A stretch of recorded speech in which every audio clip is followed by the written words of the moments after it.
राधा अष्टमी व्रत की कथा सुनते हैं। कथा सुनने के लिए हम एक लोटा जल लेंगे और हाथ में नीले रंग का फूल लेंगे। फूल लेकर हाथ में हम कथा सुनेंगे। तो आप यदि व्रत करते हैं तो कथा जरूर सुनिए, नहीं भी व्रत करते हैं तो कथा जरूर सुनिए। पुराणों के अनुसार एक समय की बात है, गोकुल धाम जहाँ श्री कृष्ण अपने नित्य विहार करते थे, वहीं राधा रानी भी श्री कृष्ण के साथ निवास करती थी। एक बार की बात है, जब राधा रानी कुछ समय के लिए गोकुल से दूर थी, तब भगवान श्री कृष्ण अपनी एक सखी विरजा के साथ विहार कर रहे थे।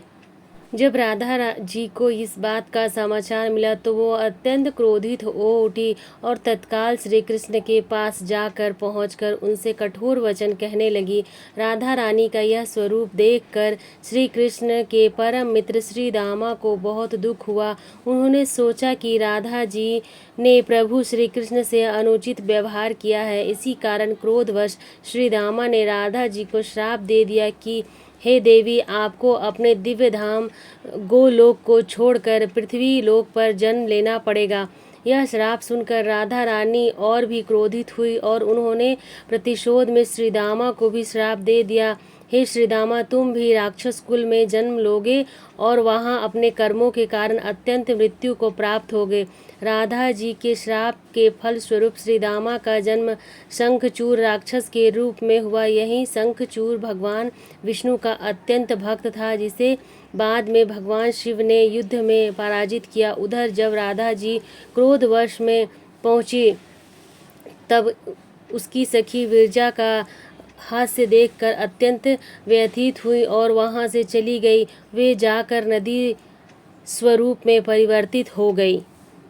श्री रामा और राधा जी के बीच शाम शापी की इस लीला के बाद भगवान श्री कृष्ण ने राधा जी को समझते हुए कहा कि प्रिय, अब आपको पृथ्वी लोक पर जन्म लेना होगा। वहाँ आप विष्णु भानु जी की उनकी पत्नी कृति देवी के पुत्री के रूप में प्रकट होगी। सांसारिक दृष्टि से आपका विवाह रायण नामक वैश्य से होगा, वो मेरा ही अवतार होगा। इस प्रकार पृथ्वी पर भी आप मेरी प्रिय स्वरूप में रहेंगी, परंतु हमें वहाँ वियोग और मिलन दोनों की लीला का अनुभव करना होगा। भगवान श्री कृष्ण के वचनों के पश्चात योग माया ने कृति देवी के गर्भ में प्रवेश किया। जब कृति देवी प्रसव पीड़ा से गुजर रही थी, तब योग माया ने वायु के रूप में वहाँ प्रवेश किया और उसी क्षण राधा रानी कन्या स्वरूप में प्रकट हुई। इस प्रकार देवी राधा का दिव्य अवतार पृथ्वी पर हुआ और वे विषभानु जी की लाडली पुत्री के रूप में बरसाना धाम में पली बड़ी। वैदिक पंचांग के अनुसार भाद्रपद शुक्ल अष्टमी तिथि 30 अगस्त रात 10:46 से आरंभ हो रही है, जो 1 सितंबर को तड़के 12:57 तक समाप्त होगी। उदया तिथि के हिसाब से 31 सितंबर 2025 रविवार को राधा अष्टमी का व्रत रखा जाएगा। राधा अष्टमी पर मध्यांतर काल में पूजा करने का विधान है। राधा अष्टमी पर दोपहर मध्यांतर काल 31 अगस्त को सुबह 10:42 बजे से दोपहर 1:14 बजे तक शुभ मुहूर्त रहेगा। तो आप भी राधा अष्टमी का व्रत इसी शुभ मुहूर्त में कीजिए।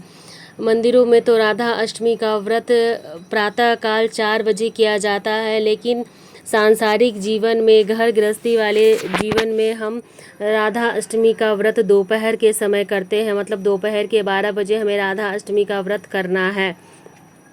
इसके साथ ही जैसे जन्माष्टमी का व्रत दिन के दोपहर मतलब रात के 12 बजे होता है, वैसे ही राधा अष्टमी का व्रत दिन के 12 बजे किया जाता है।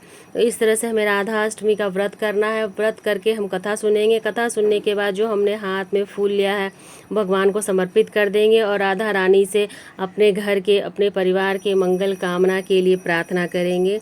तो प्रेम से बोलिए श्री राधे राधे, राधा रानी की जय। राधा रानी को प्रसन्न करके ही हम भगवान कृष्ण को प्रसन्न कर सकते हैं, क्योंकि राधा रानी के बिना भगवान कृष्ण कोई भी कार्य नहीं करते हैं। तो आप भी इस कथा के साथ राधा रानी को प्रसन्न कीजिए। राधा रानी की ये पौराणिक कथा आप लोगों को कैसी लगी मुझे कमेंट करके ज़रूर बताइएगा। फ्रेंड्स, आप सभी को राधा अष्टमी की हार्दिक बधाई। एक बार फिर से हम बोलेंगे श्री राधे राधे।